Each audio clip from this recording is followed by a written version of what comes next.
Well, our guest today on the Cyber Couch, we're doing the couch interviews by the miracle of the internet and the interwebs these days. And our guest today is our friend Cathey Pozzo. And Cathey, before we talk about what you and I are going to talk about today, tell people a little bit about you, your family, your kids. Like, just give us a little background about who you are. I am a special education teacher in Afton School District, and I have my husband and my two kids. My husband's name is Chris, and my kiddos are David, who's 8, and my daughter Anna, who is 6. And they both attend a school near us in the public school system. And I've been basically just virtually teaching from home, which has been a learning curve for me, but I am getting better at technology, and trying to homeschool. So I'm getting the homeschool mom feel, while also coexisting with my husband, who's trying to work. So yeah, it's been good, but interesting in a lot of different ways. So tell us a little bit about David and Anna. Give us a little bit of who they are. So David is a very curious kid who loves to build and answer questions and needs to stay busy, and likes to have a schedule and a routine. Anna is much more like my husband, kind of more go with the flow, would rather just kind of do what she feels like in the moment, needs structure kind of made for her. Very creative, very artsy, loves to draw. So she's very much like my husband. And David's a lot like me. So yeah, they're the combination of our personalities is actually kind of cool. And Chris does some kind of engineering. I don't know if that answers your question. Things. Tell us a little bit about him. Yeah, he is an engineer at Boeing, and he does structural analysis, and so for the F-18. Smart guy, man. I get around him and he says words I don't know. It's just really interesting to talk to him. We've been talking to people that have been affected both professionally and personally by the whole coronavirus thing. And you mentioned a little bit about trying to teach through the internet, through technology, instead of being hands-on. And I think that would be particularly difficult for a special education teacher. Am I correct about that? And tell us some of the challenges and maybe some of the ways you're overcoming those things. Yeah, it's been very challenging. The main thing that everybody wants our students to focus on is just their overall emotional and physical well-being right now, being disconnected from their home, from their families, from their school families, from their friends, being disconnected from teachers, which a lot of students are very close with their teachers and kind of consider them a second family. And so to be disconnected from that other piece, that very big piece of their world, is very difficult. And for kids with special needs, that's even more so an issue a lot of the time. Just transition alone is difficult. Schedule change is usually very difficult. And so to have all of that change and uproot, I know the parents have been commenting to me about how difficult that's been for them, and have been asking for me to help them with a schedule at home if they're not quite sure how to get their kid to sit down and actually work, but yet also have breaks, because a lot of them have sensory needs. And so trying to figure out how to do that at home. And so just really collaborating with the families to figure out what works best in their home, while at the same time, a lot of them, education is not something that's really on the forefront right now. You know, they might have a financial loss, or they might be dealing with health issues themselves, or just their house being chaotic because they're not used to having everybody together. And so, you know, some have reached out and just basically said, I can't do this right now. What can I do? And so trying to meet families where they're at individually, and helping each kid with their very specific needs, because every kid is so different. And also parents and their financial situations are all very different. And so it's been kind of difficult for me to know how to support them without overwhelming them, but yet also challenging them if that's what they want.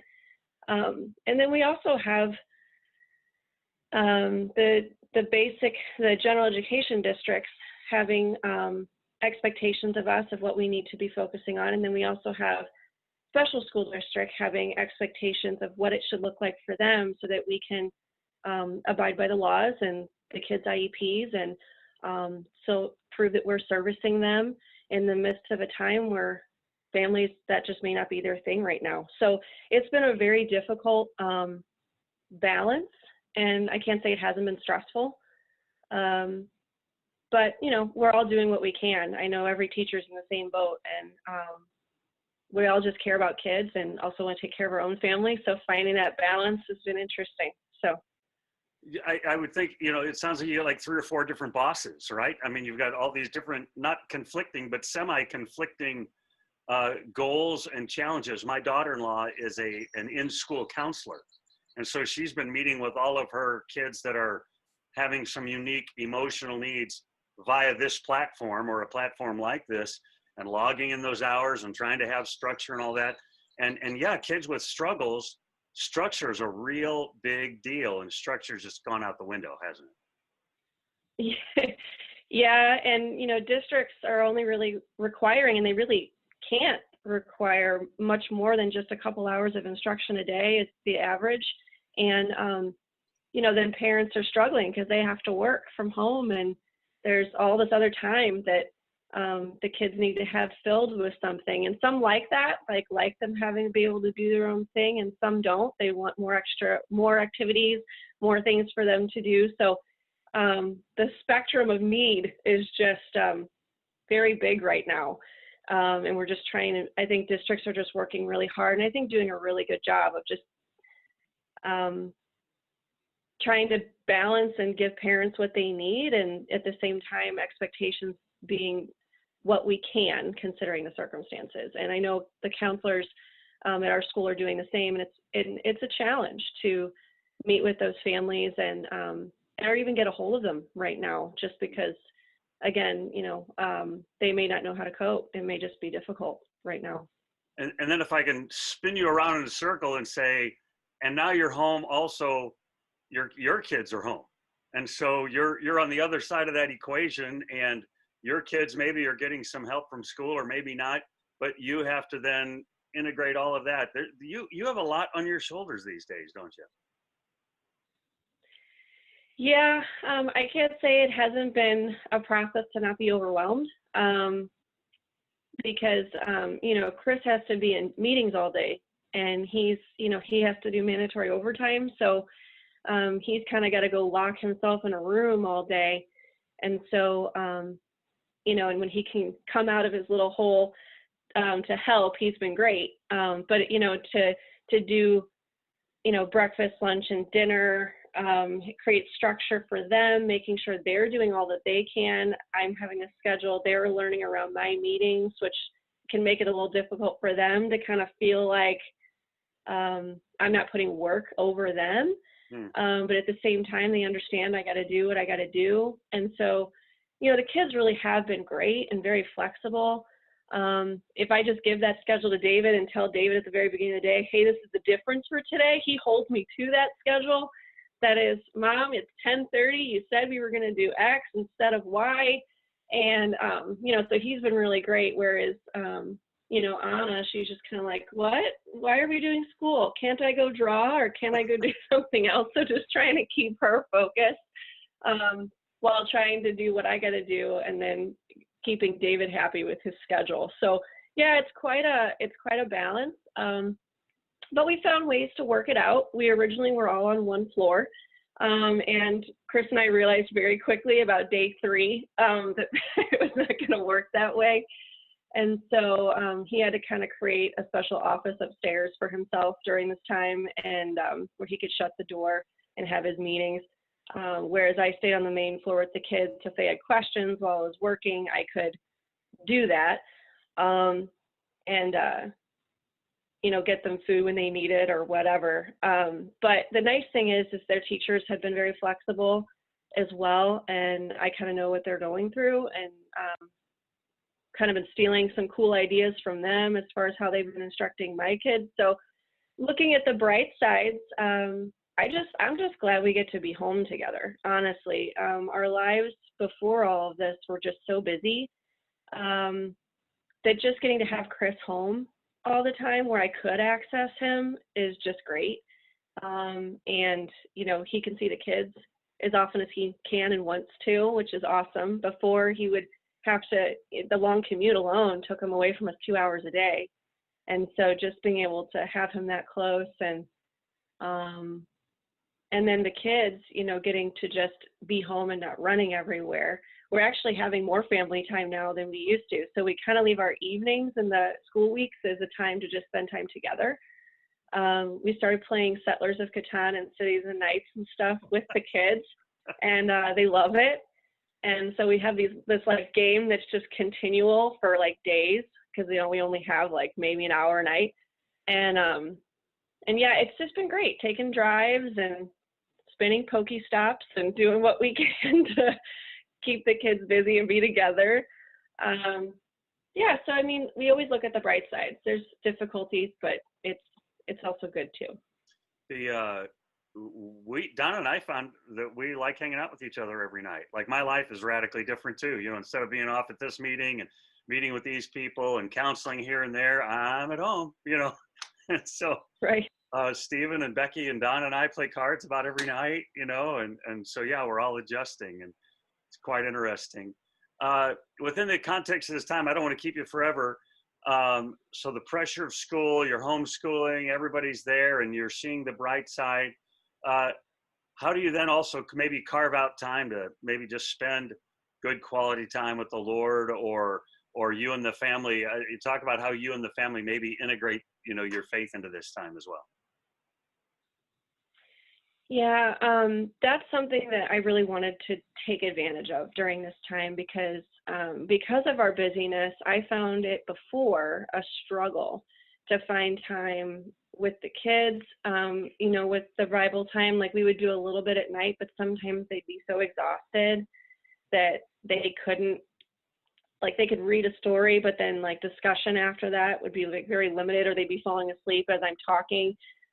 Just because we were so busy. And then, but like now, I've been actually texting friends who do homeschool and just saying like, hey, what curriculums are out there? I was going to do this like curriculum for them, like Bible-wise, but I've actually found out that scheduling it into their day, we actually have 30 minutes of Bible during school, which they wouldn't get in a public school setting. So I thought, I'm going to take advantage of this. And we actually have 30 minutes where we, before I had David reading to Anna, and then we would discuss, but I found it was easier if I read. So I just read it through with them, and we discuss it, and we find common themes amongst the stories. And I found this really cool comic book Bible for David. And so like Anna kind of gets something out of it, but yet it's more interesting to David. And it actually tells the stories, and it isn't just like a storybook type Bible, which is more what they were used to when they were younger. And so it's been kind of neat talking to them, just walking through. We're actually just past Joseph dying. And so like we're at that point in the Bible, and getting to Moses, and they're super excited because so that's how all the Hebrews got to Egypt. And so like just kind of talking through all of that, and realizing that the overwhelming theme was trusting God, and that no matter what they did, no matter how much they screwed up, if they just trusted God, everything usually worked out, and that there was grace even when they were doing things that were wrong, like when Jacob betrayed Esau. And so like, and then me equating that to now about,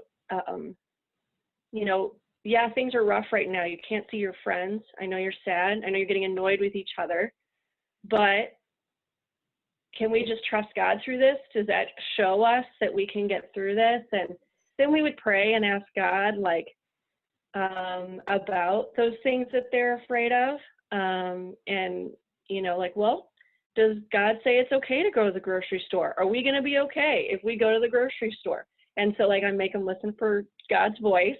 and they'll get to hear for themselves. Yeah, God said it's okay. So, hey, if God says it's okay, then we're good. Like, we don't have to worry about anything. We can go. We don't have to have fear.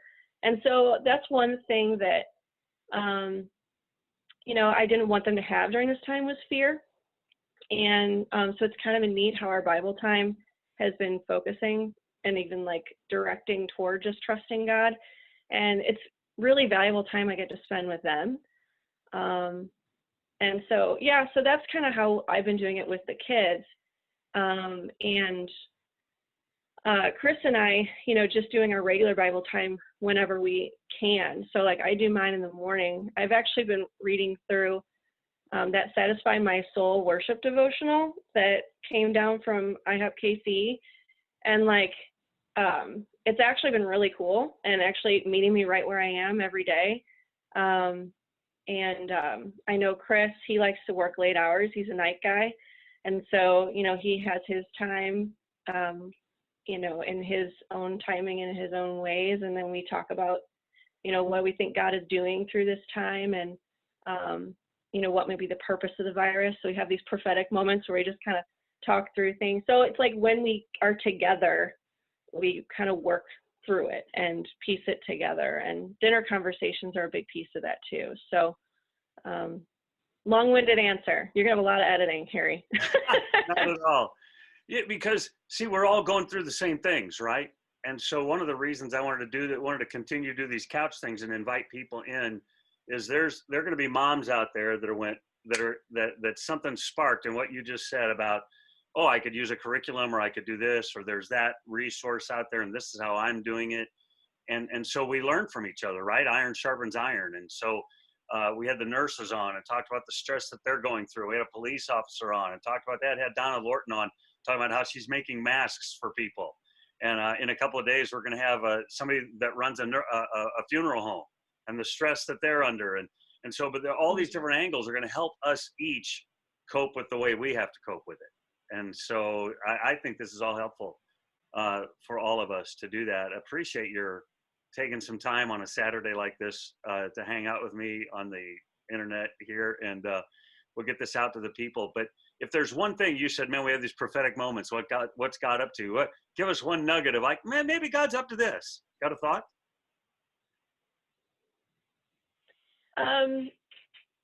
At the very beginning of all of this, I kind of felt like what God always does all throughout history, whether through flood, pestilence, whatever, the whole point is for people to be drawn back to their first love, to recognize he's still there, that he's still the most important thing. And I kind of feel like that's one of the things he's been doing in my own heart, is just reminding me of that. Like, I know those answers. I've been with the Lord for, over 20 years. I came to know Christ when I was 16, and, but it's like, it's just reminding me again, more in a deep, individual way, again, how much he is for me, not against me, that there is more than just grace, there's pursuing. And I kind of feel like that's what he's doing with the world right now. I just kind of feel like, I was reading Noah, the story of Noah with Anna one night. And, that was a whole time where like the whole world was not expecting what was about to come. And, God, of course, promised he was never going to do that again. But the point is that he wanted the world at that time to just not do what they were doing and to love him instead. And, I'm not saying that God created this, that he desires this, but I feel like he allowed this out of his goodness and his mercy and his love to draw the world back to him, and to realize we do just need to stop and we need to realize what's really important, and that it isn't just about work and education and making money, and it's about him and what outflows from that. so kind of twisting our priorities around a little bit. Him not being on the sidelines, but being in the forefront. And I'm hoping and praying, and I've been praying through this whole time that that's what God's doing in people's hearts, and that people really see that and understand that, whether they know God already or not, and that some really good things will come out of this, deeper than just being healed from the virus and our world and our economy being put back to normal, quote unquote. That hopefully America and the world in general at a deeper level will realize what's most important, and hopefully they got the right answer. Hopefully they know it's God and not our medical professionals, as much as they're amazing, and our government officials or whatever, that they would be putting their trust in something else and realizing that, yeah, there's other things that God has given us that's way more important, and that he has a plan and a purpose for all of us, and that he's doing this to draw them closer to him. So yeah, that's kind of what I felt like since the beginning, and I still feel that way. And that's been my main prayer, is that, thy will be done on earth as it is in heaven. Whatever that looks like, whatever the reason, we trust you. There's no fear. And let your name be glorified at the end of all of this.